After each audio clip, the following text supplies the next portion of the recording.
has hecho para tener una profesión tan exitosa, haber construido una carrera tan exitosa, también haber compaginado tu tiempo como mamá? De todos los jefes que he tenido, la mayoría han sido mujeres. ¿Cómo haces para trabajar en estos espacios donde predominan perfiles masculinos?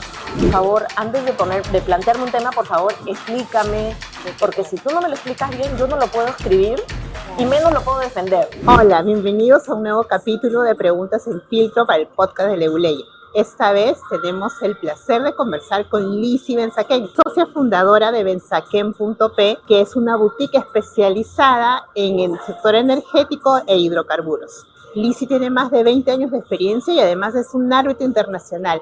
Tenemos el gusto y el placer de conversar con Lizzy. Lizzy, bienvenida.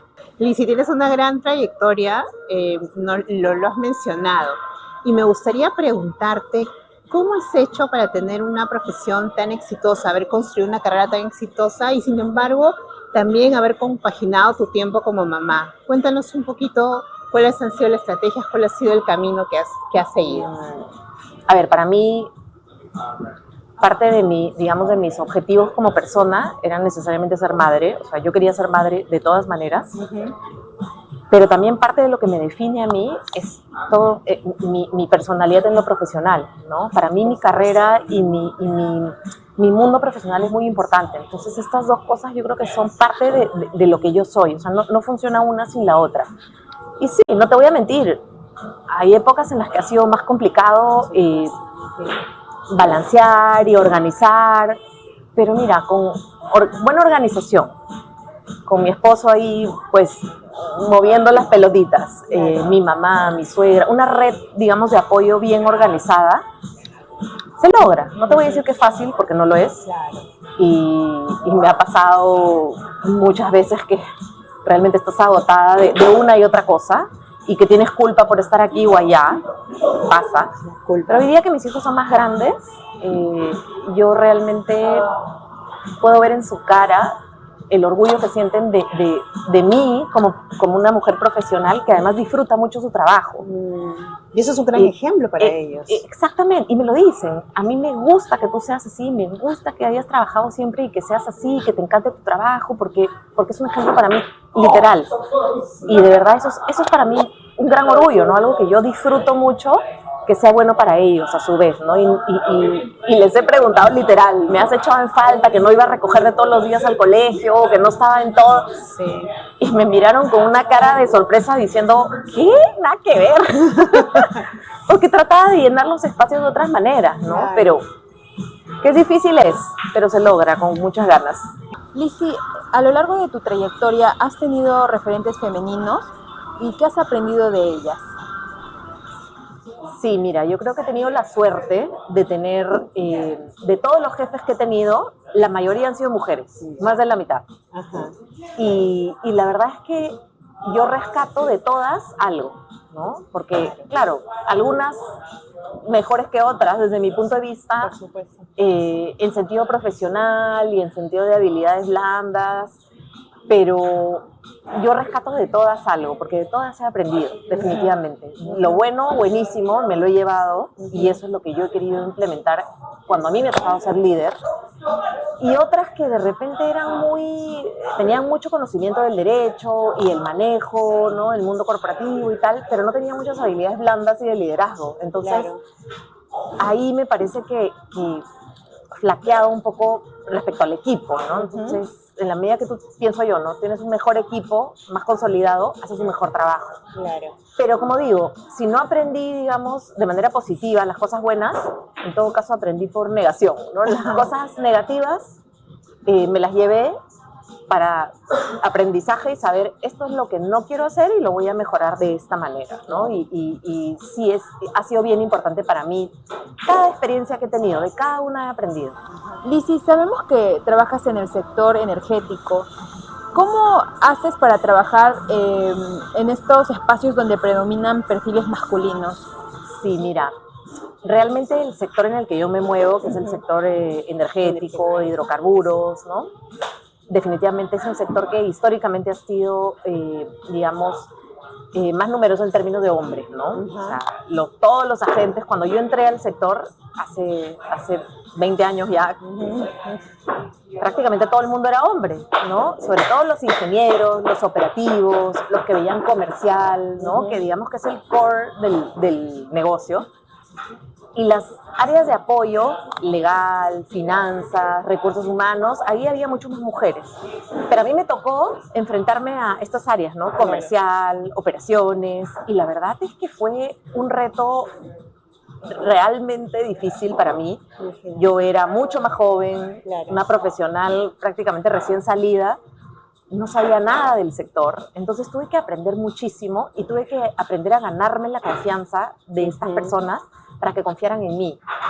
Para que confiaran en mí no solamente como persona, sino como profesional, y que iba a resolver el problema que me estaban trayendo, ¿no? Que me estaban planteando para la empresa. Entonces, creo que ahí lo que me sirvió mucho es ponerme en los zapatos de ellos y tratar de entender qué era lo que ellos necesitaban realmente de mí, y a su vez explicarles yo a ellos qué era lo que yo necesitaba de ellos, porque todos al final íbamos a construir la posición de la empresa, y funcionando como equipo es como íbamos a tener éxito.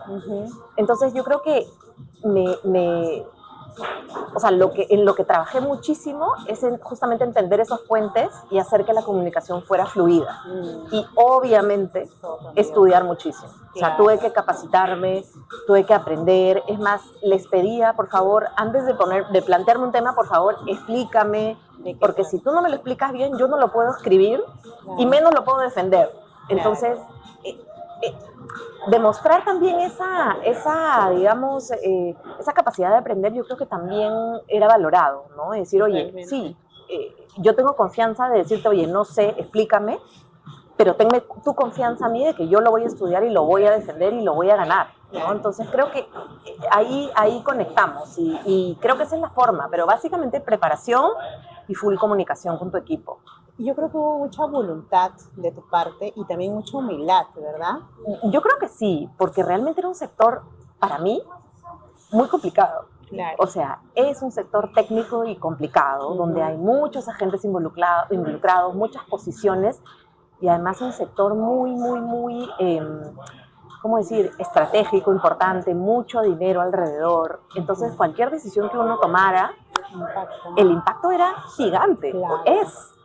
En el contexto en el que estamos en este instante, o sea, ya se puede ver. Más, claro. Es un sector muy relevante para la economía del país. Entonces, totalmente, uno sentía, digamos, el peso de las posiciones, de las decisiones y claro, uno tiene que actuar de manera correcta y fundamentada, ¿no? Entonces, sí, era bien importante comunicarse y prepararse bien. Lizzy, y en cuanto a, bueno, también sabemos que eres árbitro, entonces nos gustaría saber tu percepción sobre cuánto crees que ha cambiado el mundo del arbitraje. Mira, yo creo que el mundo arbitral ha cambiado muchísimo, se ha desarrollado y se ha abierto a tener muchos más perfiles y a resolver, o sea, se ha sofisticado muchísimo más, ¿no? Y yo creo que eso es positivo. Hoy es un mercado donde la gente, donde los abogados, sobre todo, también ingenieros, también economistas, como peritos, etcétera, tienen posibilidad de trabajar porque es un mercado donde hay mucho trabajo. ¿Qué duda cabe que, o sea, los contratos normalmente terminan en un conflicto. Los conflictos, para resolverse mejor, creo que la última persona quiere ir al Poder Judicial, ¿no? Entonces, buscan otro tipo de procesos un poquito más céleres, incluso más económicos, porque cuando demoran demasiado los procesos también se vuelven antieconómicos, ¿no? Sí. Buscan resolver sus controversias a través de estos mecanismos alternativos, pero yo creo que ha cambiado muchísimo desde que yo empecé a ver arbitrajes hace también unos cuantos años, como 20 años. Antes, digamos, la capacidad de árbitro estaba básicamente en cabeza de algunas personas, ¿no? Algunas personas, estos abogados muy famosos, con mucho recorrido, con mucha experiencia. pero abogados que de repente no necesariamente tenían las especializaciones que hoy día el mercado reclama. Claro. Entonces, hoy día realmente tú encuentras árbitros especialistas en muchísimas cosas, porque además los contratos, los negocios, los servicios, todos se han sofisticado muchísimo. O sea, yo misma encontré esta necesidad en el mercado de, oye, necesitamos árbitros que entiendan cómo funciona el mercado eléctrico y de hidrocarburos, porque quienes resolvían las controversias en las que yo estuve involucrada no necesariamente entendían la lógica económica de los contratos o cuáles son, digamos, los distintos intereses o los drivers de los agentes en el mercado. Entonces, si tú no tienes eso claro, difícilmente puedes interpretar bien un contrato. No basta solo el Código Civil para interpretar bien un contrato, ¿no? Entonces, el arbitraje se ha sofisticado muchísimo y atrae a este tipo de profesionales, ¿no? Y además, como comentamos hace un rato, ¿no? Por temas de legislación, de regulación, en el Perú, todos los arbitrajes que tienen que ver con contrataciones públicas finalmente terminan en arbitraje, porque lo dice la ley.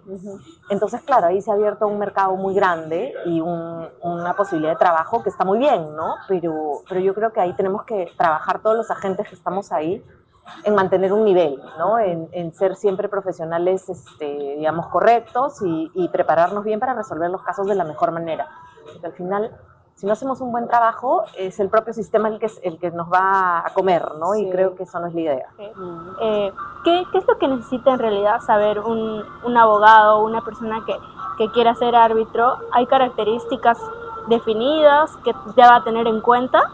Yo creo que definitivamente pues uno tiene que conocer la ley, tiene que conocer el sistema, ¿no? Definitivamente tienes que estar al día con las cosas, pero yo creo que tienes que tener mucha flexibilidad para aprender, o sea, para aprender las cosas nuevas, como dije hace un ratito. O sea, este negocio de energía, por ejemplo, tiene mucho, o sea, está muy impactado por los temas de tecnología. Entonces, si tú no entiendes las nuevas tecnologías, la inteligencia artificial, el desarrollo de las baterías, los nuevos combustibles, como por ejemplo el hidrógeno, y no te enteras, estudias de qué va esto, oye, qué está pasando en el mundo, las tecnologías que, por ejemplo, desarrollan energía nuclear, qué sé yo, o sea, si no te enteras y te capacitas en esto, te quedas atrás. Te quedas atrás porque las empresas normalmente son las que llevan adelante estas cosas y van a hacer negocios con eso. Claro. Y si tú no lo entiendes, vas a quedar atrás. Claro. Vas a quedar atrás, no vas a entender sus contratos, no vas a entender sus intereses, no vas a entender sus negocios. Entonces tienes que tener flexibilidad para aprender. Además, no solamente es lo que dice el contrato, cómo se ha hecho antes, siempre tienes que tratar de pensar siempre fuera de la caja y encontrar una solución imaginativa para tu cliente, porque para eso te están buscando. Si no, van y leen su código civil y dicen, bueno, pues el artículo no sé qué dice esto, ¿no? Claro. Creo que esa no es la idea. Ya hace unos cuantos años has decidido ser empresaria legal. Felicitaciones por eso. Gracias. ¿Y cómo crees tú, cómo abordas tú a un cliente? Para ti, ¿cuál es la esencia de presentarse antes de abordar el caso de un cliente o alguien que viene con una papa que quema, con un caso importante? ¿Cuáles son, digamos, tus parámetros para poder abordar a un cliente? Mira, lo primero es, yo creo que, dado que la relación abogado-cliente se basa en la confianza, tú tienes que conocer muy bien a tu cliente. ¿Y qué quiero decir con esto? Primero te tienes que informar de qué cliente. Te están llamando el cliente fulanito. Tú tienes que saber ese cliente qué historia tiene, cuáles son sus proyectos, a qué grupo económico pertenece, qué otros negocios ha hecho, y si de repente tú te identificas con esa trayectoria. Y si no te identificas, entonces mejor no tomes ese caso, ese cliente, porque de verdad yo creo que, como decíamos hace un rato, es mucho cuestión de piel. El cliente tiene que tenerte confianza y tú tienes que inspirarle confianza con tu conocimiento, con tu manejo del mercado, con tu manejo con la experiencia que tú tengas y que le puedas llevar. Él tiene que sentirse confiado de que tú vas a agarrar ese caso como si fuera tuyo, o sea, para ti, pero tú a la vez tienes que sentirte cómodo de estar haciendo algo, ¿no?, positivo y bueno para una organización con cuyos valores tal vez estás identificado o de repente pues te parece bien el objetivo de la empresa, en fin. Obviamente los negocios son los negocios, pero lo que quiero decir es, si hay una empresa con la que no te sientes cómodo de trabajar, realmente aprecio mucho la independencia que yo tengo ahora de poder elegir con quién quiero trabajar y con quién no, ¿no? Pero lo principal es darle a mi cliente mucha confianza y saber que conmigo va a estar 100% seguro, ¿no? O sea, y que voy a hacer hasta lo imposible por sacar el tema adelante. Y es así, ¿no? Con mucho, como digo, conocimiento y experiencia. Eso es muy importante. Gracias, Lizzy, por la entrevista. Esto ha sido el podcast de Leuleya, Preguntas sin filtro. Esperamos verlos en otros nuevos episodios.